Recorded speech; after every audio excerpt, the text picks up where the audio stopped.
Halo teman-teman semuanya, Em, semoga semuanya sehat-sehat selalu ya. Sekarang aku mau bahas tentang soal-soal logis atau logika matematika. Nah, lanjut aja ya langsung ya. Semua siswa naik kelas, semua siswa ikut bimbingan belajar. Kesimpulannya, orang itu ngerjain soal logika itu ada dua cara. Sorry. Pencet dulu pennya. Ada yang benar-benar mikir, dalam arti pakai akal mereka. Ada juga yang pakai rumus yang dulu diajarin di sekolah gitu. Dua-duanya bisa dipakai ya. Untuk membuktikannya kita bisa pakai rumus dan kita akan melakukan dua-duanya ya. Oke, sekarang kita bahas coba dari yang A. Semua siswa yang ikut bimbel tidak naik kelas. Di sini udah jelas ya. Semua siswa ikut bimbel dan semua siswa naik kelas. Jadi nggak mungkin nggak naik kelas ya. Ini salah. Terus tidak semua siswa yang ikut bimbel naik kelas. Nah, pokoknya di atas juga udah di state ya. Semua yang ikut bimbel naik kelas gitu. Jadi ini juga salah. Semua siswa yang ikut bimbel naik kelas. Nah, betul ya.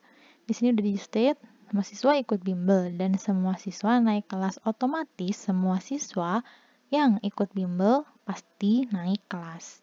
Jadi jawabannya yang C. Nah, yang D gimana sama yang E? Sebagian siswa yang ikut bimbel naik kelas. Nah, udah pasti salah karena di statement yang pertama dikatakan semuanya naik kelas, bukan sebagian. Jadi, ini salah ya. Oke, lanjut. Tidak ada makan siang atau semuanya kenyang. Sebagian warga tidak kenyang. Jadi, oke, kalau kita mau mikir nggak pakai rumus, kan ada dua kondisi ya, tidak ada makan siang atau semuanya kenyang. Nah, faktanya sebagian warga tidak kenyang. Oke, jadi warga ini sebagian, jadi ada dua ya, dua kubu gitu. Yang satu tidak kenyang, yang satu kenyang, ya nggak? Nah, karena statement yang kedua ini bertolak belakang dengan kondisi ini, maka statement pertama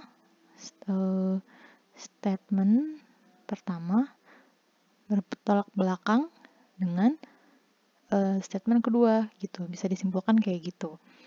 Ya Kak, ya nggak? Kan di sini statementnya ternyata semuanya kenyang, padahal faktanya sebagian warga tidak kenyang gitu. Jadi cuma sebagian aja yang kenyang. Maka statement kedua yang pertama ini adalah salah. Atau kebalikan dari statement pertama gitu. Statement pertama kebalikan dari statement kedua. Jadi kesimpulannya adalah ini tinggal kita balikin aja. Balikin aja ke kebalikannya gitu. Tidak ada makan siang, jadi ada makan siang gitu. Gitu, yang A. Nah, karena kalau kita pikir lagi ya, kalau nggak ada makan siang, semuanya kenyang. Nah, otomatis karena semuanya nggak kenyang, berarti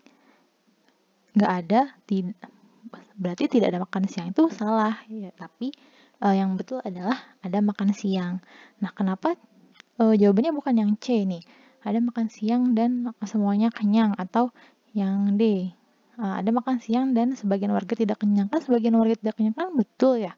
Nih udah di state di sini. Tapi yang namanya kesimpulan itu tidak mengulang dari pernyataan yang diberikan gitu. Dan kalau kita tulis ya gini ya, ini kan tentang makan statementnya dan tentang kenyang gitu ya, kenyang. Nah, ini yang pertama. Yang kedua tentang kenyang juga gitu ya topiknya, maka pasti kesimpulannya adalah hanya tentang makan gitu, bukan tentang dua-duanya. Itu. Kalau mau pakai rumus, kita coba hapus semuanya ya. Oke. Kalau mau pakai rumus, kita buat PQR gitu ya. Yang kalimat pertama ini,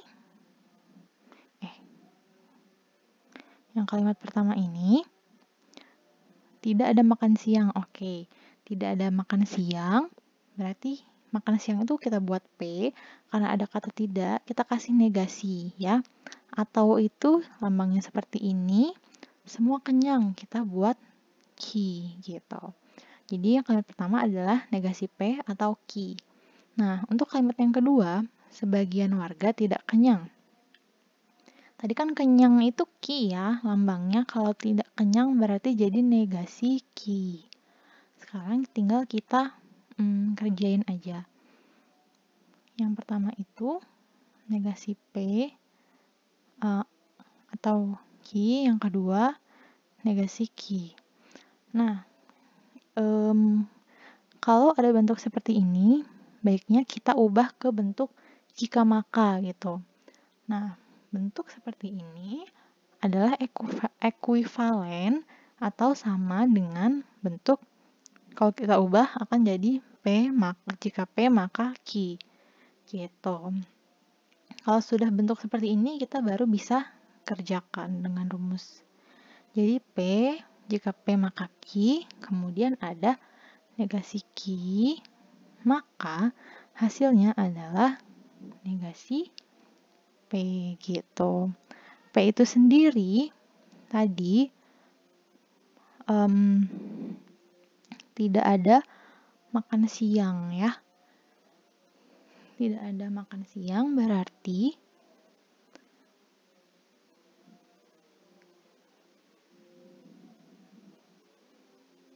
jawabannya adalah yang A gitu. Ada makan siang.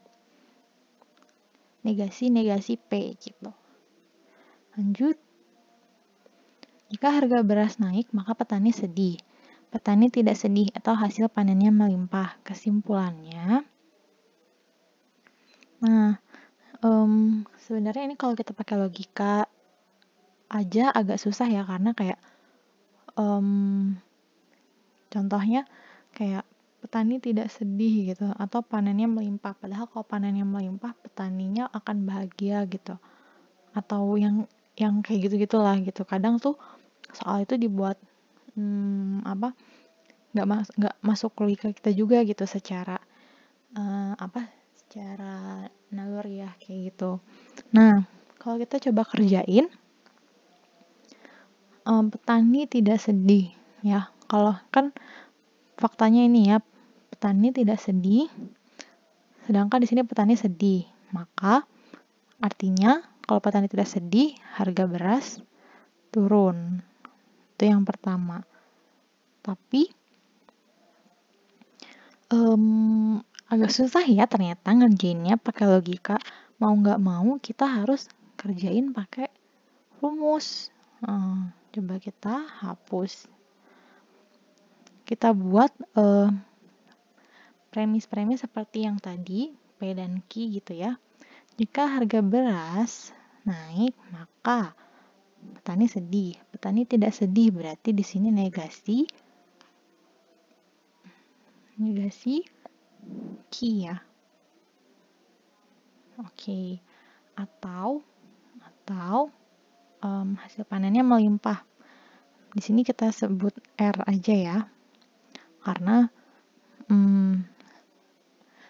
kalau P tadi itu tentang harga beras, Q tentang petani sedih atau enggak, R itu tentang hasil panen yang melimpah. Nah, sekarang kita tinggal kerjain. Ini sudah bentuk dalam jika maka, yang ini belum.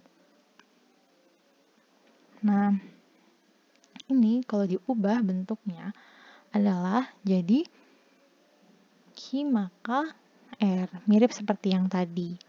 Jadi, kalau kita kerjain P maka Q maka R.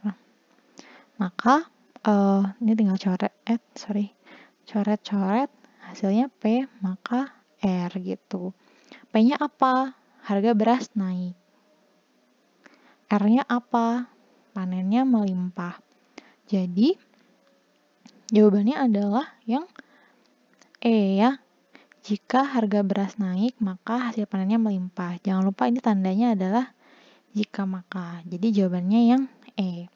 Sebenarnya kalau kita lihat gitu ya, kok kesimpulannya gitu sih, jika harga beras naik, maka hasil panennya melimpah, kan nggak nyambung. Tapi emang kadang suka gitu soal untuk logika, nggak perlu kita sesuaikan dengan faktanya gitu ya.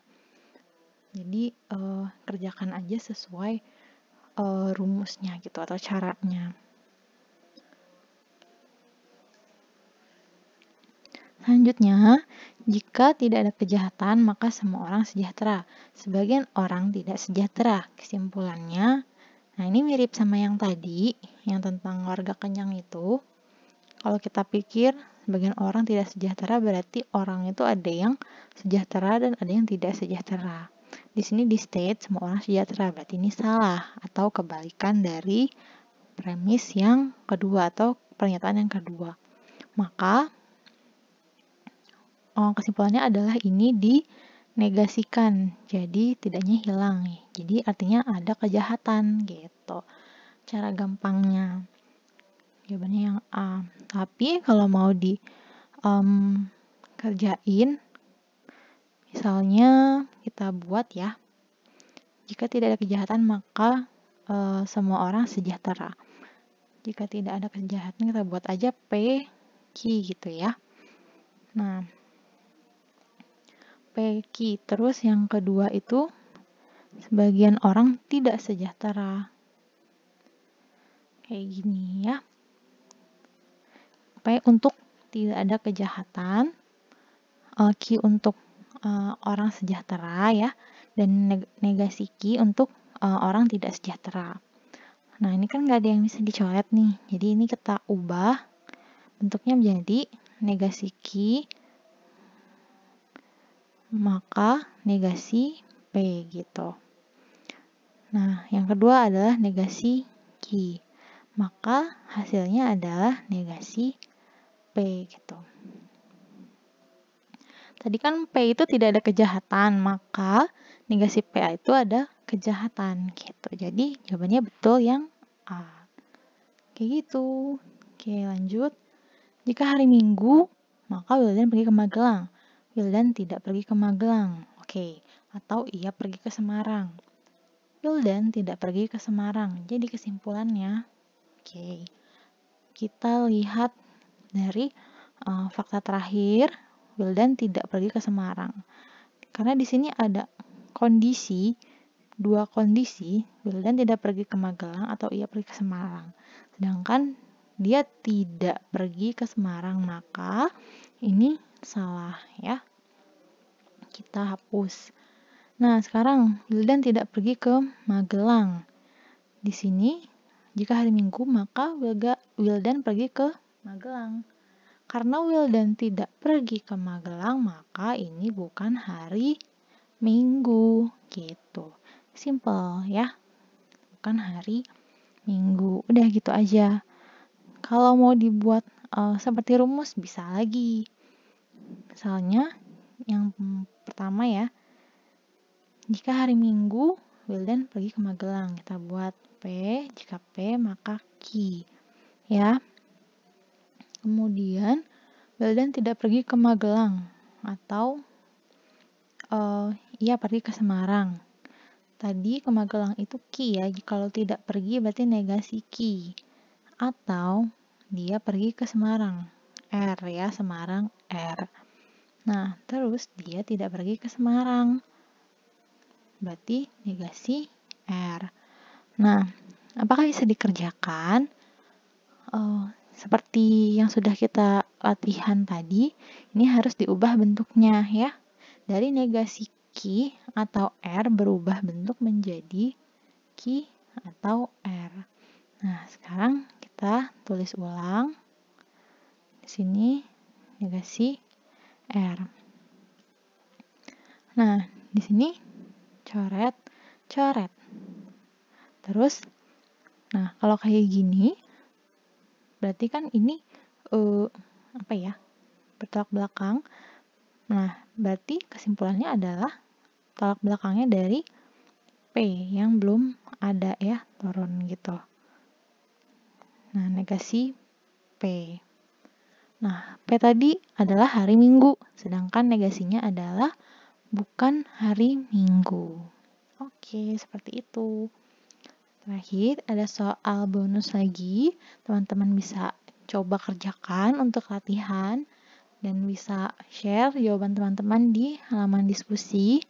Nanti akan kita bahas di hari Minggu untuk jawabannya. Jangan lupa ada latihan soal untuk belajar LPDP di deskripsi, silakan dicek. Itu akan terus diupdate dan ditambah file soalnya. Jadi akan berguna banget buat teman-teman belajar nanti untuk minggu depan ya tesnya gitu. Dan segala info terbaru atau ralat akan ada di deskripsi. Jangan lupa subscribe dan semangat terus. Semoga lancar tesnya. Sampai jumpa di video berikutnya.